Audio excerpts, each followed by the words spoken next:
So we all know that student who is always making jokes. In fact, he or she is making everybody laugh in the class. That person we call the class clown. But to be very honest, what if I tell you that we probably were wrong about that student?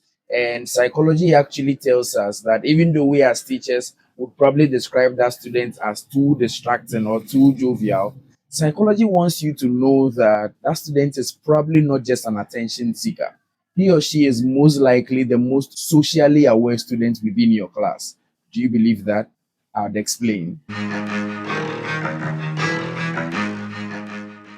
Yeah, so a quick thank you to everybody who's been liking, subscribing, and sharing. The last time we spoke and I recorded a video, I think we're almost around 800 subscribers on YouTube. Now we are, I think, 1,024 or something around that line. So we are actually doing great, and I think we could do even greater. I'm actually very happy at the progress that we've made so far. On TikTok, I think we are almost 2K. Yeah, so I think we are reaching much more people, and it's all because you are making it happen. You are watching, you are subscribing, and all of that. Thank you so much. If this is your first time, do well to like and subscribe. Let me just quickly pause and go straight into the research that answers the question that we have for today for class clowns.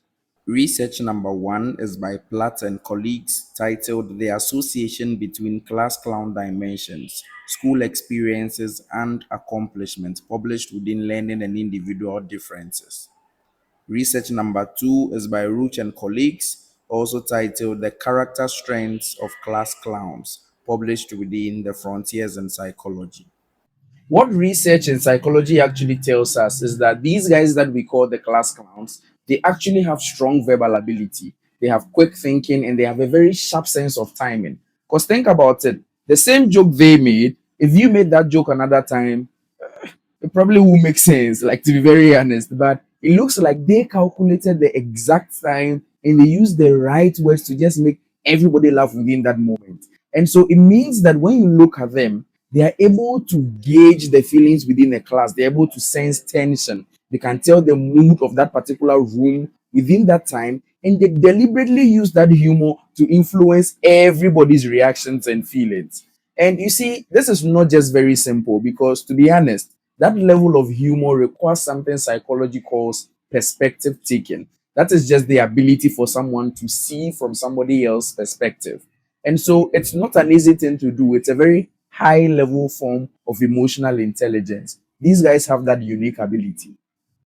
Unfortunately, there's a dangerous part to it. Let me explain. You see, when you make that joke and everybody's laughing, everybody's just happy, that's something we call immediate social reward. Your brain begins to rely on it because you are happy because they are happy. They laughed at your joke and all of that. And even beyond that, your brain releases something we call dopamine, and then it reinforces that behavior of yours because, yeah, now everybody likes my jokes. I need to make more of those jokes. The danger here is that without any form of safeguards or guardrails, what would happen is that that class clown would continue to use these jokes even when it disrupts classes or even when it disrespects authority or pushes it to the side. That's the danger we need to check and we need to work on immediately. So, psychologically, there's a tension that's being created here because, on one hand, we can use that same humor to deepen our peer relationships. We can build connections. We can just make everybody laugh and be happy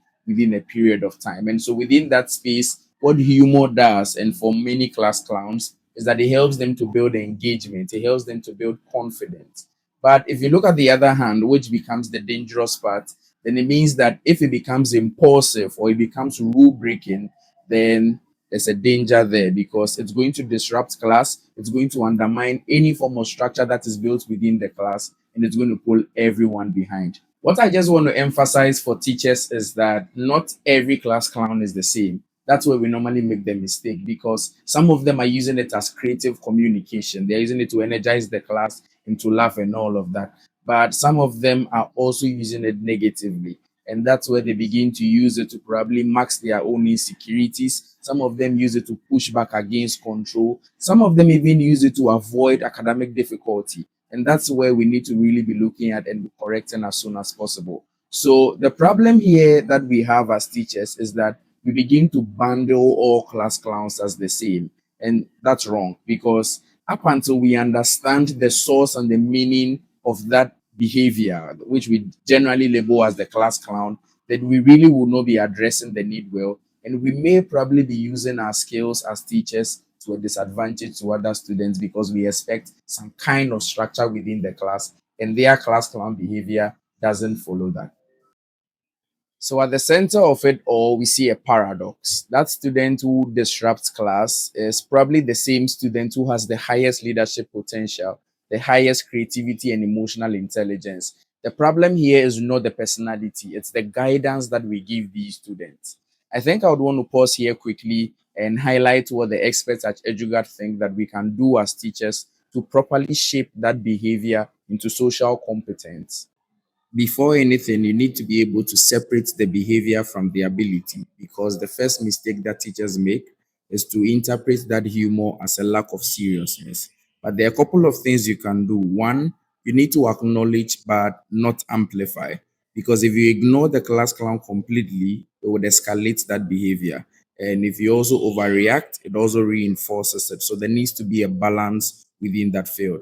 But you could go on to create structured outlets for the expression of that behavior. So, for example, you could allow them to read dialogue in a lesson, you could assign them roles in drama, debate, presentations, or even group facilitation.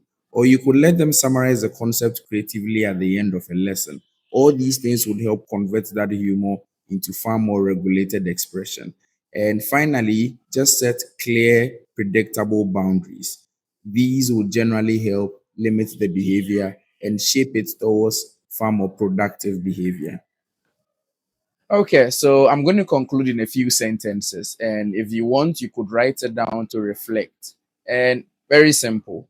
Behind every joke is actually a search for connection and need for validation and a desire to actually belong.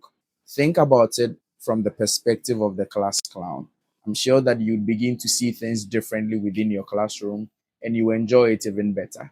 Yeah, so again, this is a Jugat podcast, and this particular session falls within the playlist of Ghana Classroom Chronicles. It's a research based one, so it's not just opinion, and it's explained for the Ghanaian classroom so we can all benefit. If you haven't subscribed, please do well to like and subscribe.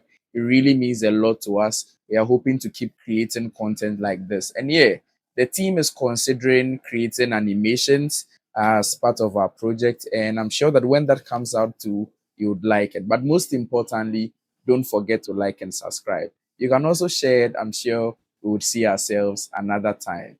Enjoy.